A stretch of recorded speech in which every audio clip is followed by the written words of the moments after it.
Good morning. Good morning. How are you today? I am very well. Welcome back.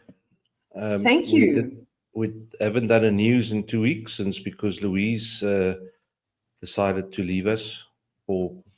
Um, That sounds terrible. I just went on holiday to China and I saw some amazing things and I visited the fresh produce market and I'm going to be putting out a video later today that I made of China's biggest fresh produce market. Incredible to see. And I'm yeah, back. that's good. It's about time. Here we go. I could have done this alone, but I felt it's like cheating. Yeah, thanks for waiting for me. Okay. So let's get into the news. Okay. This is basically a short little summary of news from the last 2 weeks that I've seen. Some things came out this week and some the previous week, or just in our when I did the research to find out what we will talk about. The stuff that I saw last week is also in this list. So, starting with citrus. Citrus season is about to kick off. The Citrus Growers Association of Southern Africa, CGA, has released its official export volume projections for the upcoming citrus season, set to begin in April. Well, there's been lemons going already. The industry anticipates a stable and balanced season, with exports aligning with the 5-year average. Lemon exports are forecasted at 32.9 million 15-kilogram cartons. That's a mouthful. A 5% decrease from 2024, while navel oranges are expected to rise by 5% to 26.1 million cartons. Valencia oranges are projected to grow by 6% to 52 million cartons, revising a trend of slight annual declines. Okay, now those declines was due to the fantastic juice prices that we had last year. Indeed. Yes. So, and from the recent citrus summit, there's been a lot of new plantings or new plants ordered for Valencias for the season's planting. So, yeah, obviously that will increase, but then again, we do not know what the juice price is going to be doing. And while we are on this, well, let's just finish this. Grapefruit exports are also set to increase by 6% to 13.5 million 17-kilogram cartons. Overall fruit quality for 2025 is reported to be excellent at this stage. Okay, so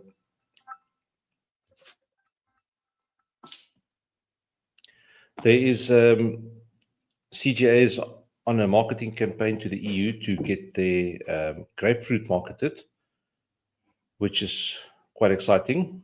And then let's talk about the orange juice thing. I just saw on Fresh Plaza while I've had all these articles up. Let me just open that here quickly. That Brazil drives a 50% drop in orange juice prices. Yeah, it's actually quite incredible, and which is one of the reasons why our South African orange juice prices went up so incredibly. Okay, so I'm not going to read. It's not a long article. We will link this in at the bottom.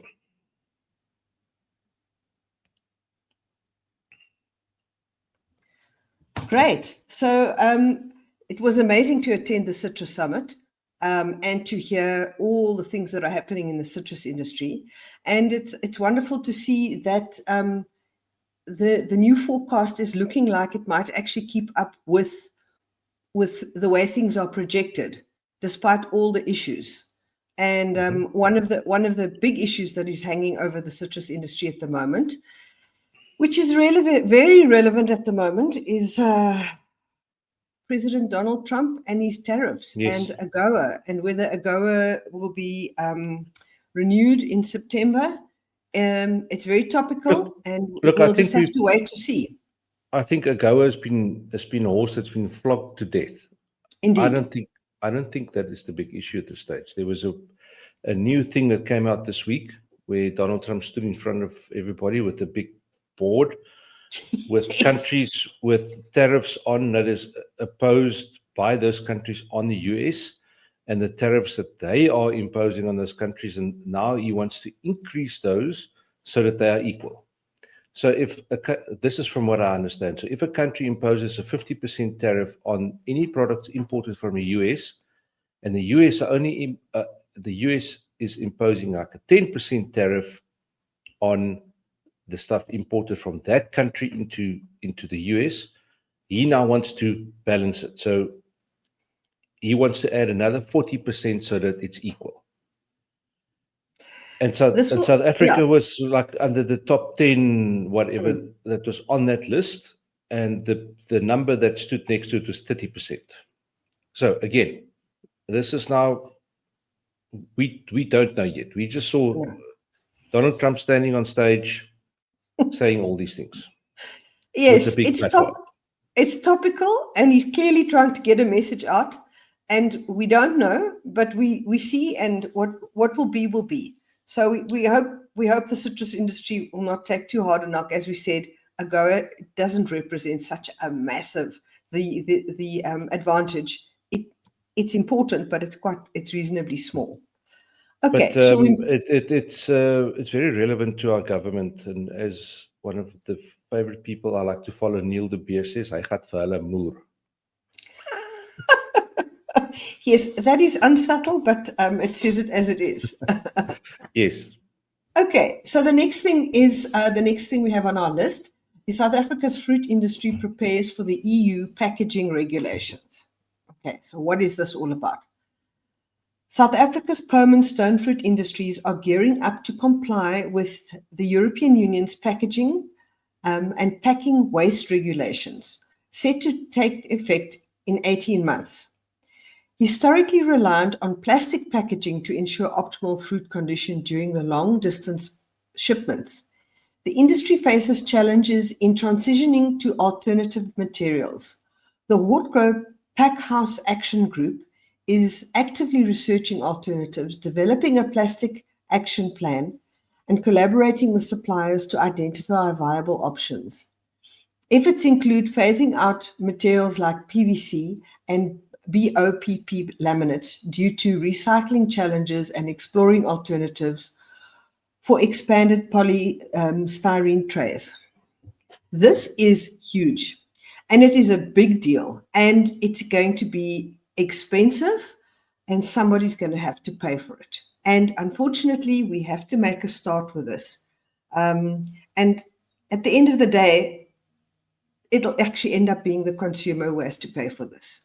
Because how else are you going to do this? Because it's going to be more expensive, and we'll have to, we'll just have to see where this goes. But something has to be done about plastic. The first person that will be paying is the grower. Yeah. And then once the grower has paid for it, then it will go through this whole chain and end up on some shelf where Mrs. Jones or Mr. Jones will have to pay for it. It's going to cost. It's going to cost the whole chain. And unfortunately, if we the problem with plastic, we all know, it's so cheap to manufacture, and it does its job so well, but it's a massive pollutant, and it's actually bad for the planet's health and our health. It's been said over and over. Yet we are still using it every single day.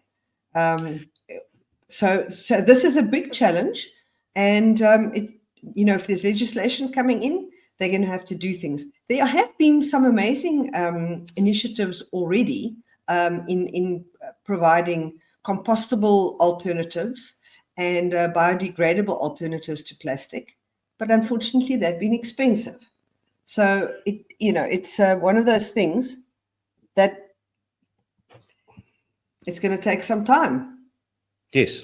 Okay, but while we are on the topic, has anybody ever looked at how big the percentage of waste is from packaging of fresh produce, like what we're doing, versus what is being wasted in terms of plastic bottles and clothing and the fashion industry and all those things? Because if you look at what's washing up on the beaches in Bali, it is not grape punnets. It is plastic bottles. It is clothing items. Yeah. So it's a question I would ask, is that everybody's going through this whole bloody thing now of doing this, but is it the biggest problem? Yeah, it's one of those, I suppose one must start somewhere. Well, the sun is rising here and it's just catching my head through the window here. So please give me a moment to just close my blind.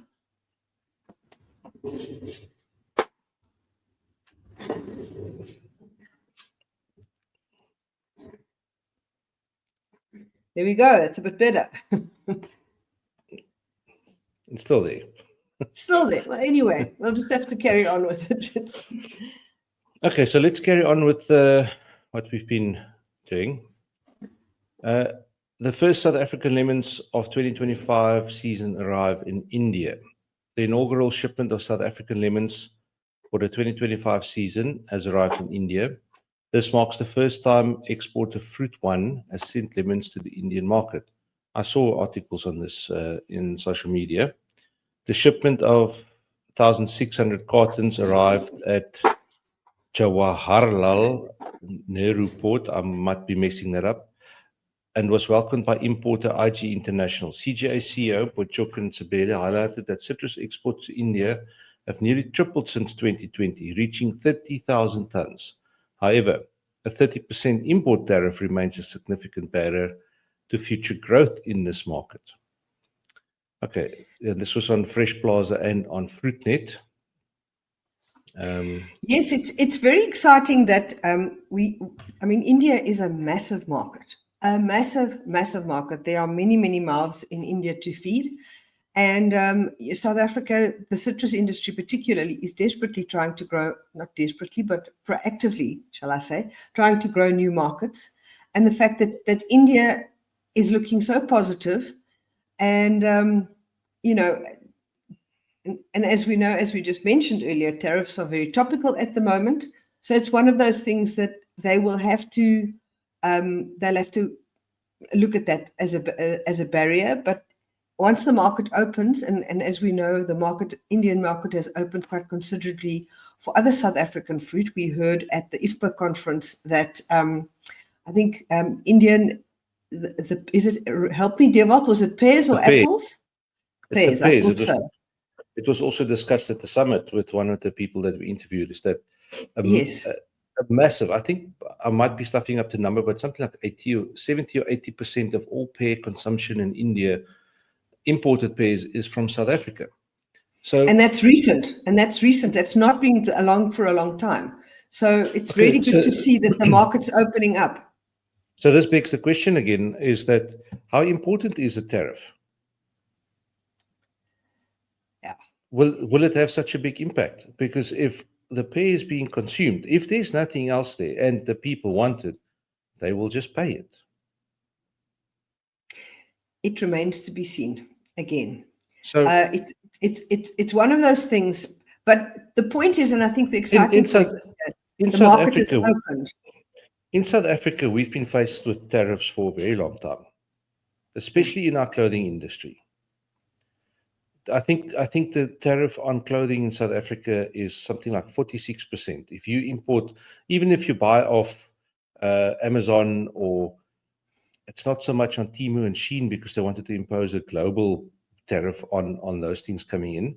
But if you go into the shop, any brand name shop that's out there, if you look at where the clothing is made, it's made in China. Some of them would say it's assembled in South Africa. So it was all it's imported fabric, imported pieces, and then they just stitch it together here. And that is a way to get around tariff, because I think the tariff on importing just fabric or pieces of the thing is a lot less. Okay. Interesting. And that was done because South Africa had a massive textile industry way back, and I'm pretty sure you will remember here in Worcester, yes, where we live, was massive Hextex factory that provided a lot of work and material, which is now it's an abandoned site. It's defunct completely. Yeah. Exactly. So the government imposed a 46% tariff on clothing products to help boost our local production, which it doesn't. It simply No. doesn't. Any shop No. you go into, it's made in China. So is it going to be such a massive thing? Well, it's a rhetorical question, Dewald, and I think it's a fair question to ask. And let's see. But I think the exciting news here is that this market is opening up to South African fruit, which was historically not available. It was not possible to export to there because of various things. So there's still it's quite a bit exciting of that. phytosanitary things, that fruit must be fumigated, all those kind of things. I would be Mm, interested to know how the lemons did under the fumigation protocols, but we'll yeah, find that out somewhere. yeah. Okay, so moving on, South African flash Gala apples enter market amid price variations. South African flash Gala apples have entered the market this week with initial prices approximately 20% higher than in previous seasons. Traders attribute this increase to the earlier launch and rising production and logistics costs.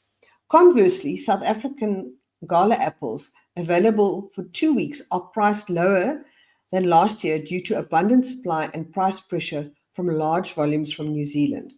So, Flash Gala, I'm not too sure what is so special about Flash Gala. Do you know anything more It's about the the Gala? it's the big bucks Gala from Bits. Okay. Oh, okay. So the South Yes. African bred one. Yes, or found Okay. one, if you want to call it that. Yes. But it's a Found. South African apple. Okay. Okay. Well, it's good to know that they're entering the market, and that it's wonderful that this is a South African IP that was found here and that is entering the market. So that's good news. It Let's hope doesn't it it, does well. it doesn't say where it's in, which market it's entered. No, but I would guess probably I've the got European market. I've looking at this, they're speaking about New Zealand and stuff. I think it is. I think it's a Chinese market. The author is Jianing Wang. So Okay. I think this is the Chinese market. Okay. Okay. It could that is I think a reasonable deduction. Well, Fresh Plaza, that's Fresh, exciting. Pla- Fresh Plaza, please include which markets you're talking about. Yes. I'm Okay, looking at the screen. Okay. right. All So right. then let's finish up the stuff with the crops first. South Africa table grape industry has packed 94% of its estimated 76.4 million cartons for the 2025 season, with the harvest expected to conclude by mid-March. So that's according to this article passed. There are still Approximate, farmers packing, yeah, definitely. They're right at the end, but I was in a pack house yesterday. They are still packing. and we're going to talk about that quickly. Approximately 71.72 million cartons have been inspected for export, a 4% increase compared to the same period last year. Notably, shipments to the US have risen by 27% this season. Very interesting. However, wind delays in the Cape Town container terminal have nearly doubled in February, causing logistical challenges, which it's one of those things. There will always be challenges in the port. It is South Africa, after all. And there will always be wind, and wind has been a problem since the beginning, since we've been exporting. Yeah, Unfortunately, it is what it is. but other than that, it's most of the season has gone very well. I know that Extremely well, from extremely what I well. Very. from what I gather, the people from the Northern Cape and Namibia did extremely well this year in the market. So in general, it was a fantastic year for our table grapes. With table grape production, it's such a perishable fruit, and it doesn't ripen at all once you pick it. So it is one of the most perishable products that you can handle, and if we get rain, if we get hail, if we get wind damage, there are so many things that can go wrong with table grapes. And the biggest one is normally unseasonal rain. And this year has been the perfect season for the Mediterranean fruit production regions. So our table grape industry has not had any rain for, I think they had a little bit of rain about a week ago, but Yeah. basically through December, January, February, right until the end of March, no rain. It's what most table grape growers pray for. So Yes. from a production perspective, it's been an absolutely fantastic year. Yeah. So tell us quickly about Mooigezicht that you visited yesterday. Yes. My old client Mooigezicht, long-standing client Mooigezicht. It was amazing to visit the Guangzhou market 2 weeks ago and see one of the Mooi pallets on the market floor. And it was like, my goodness, I've seen this photograph so many times when I've done newsletters for them and things like that. And seeing in real life, seeing the pallet on the market, it felt kind of like the end of a journey. Felt like the end of a journey. Hold on.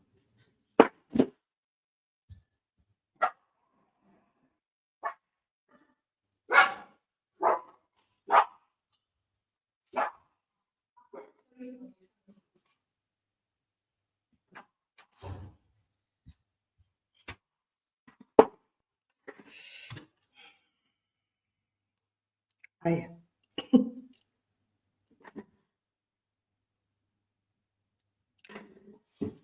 Okay. On the Guangzhou market, to see the Mooi pallet on the market, it felt like, a journey. So when I got home, I went and knocked on their door and discovered they were about to achieve an incredible milestone, and that is to produce 2 million cartons. And so it was wonderful to actually put together something for them and to visit their pack house and see that their late crimson is still being packed in April, which is actually pretty amazing that there's still good fruit to be packed and harvested in April. And that was the first time that they have achieved 2 million cartons.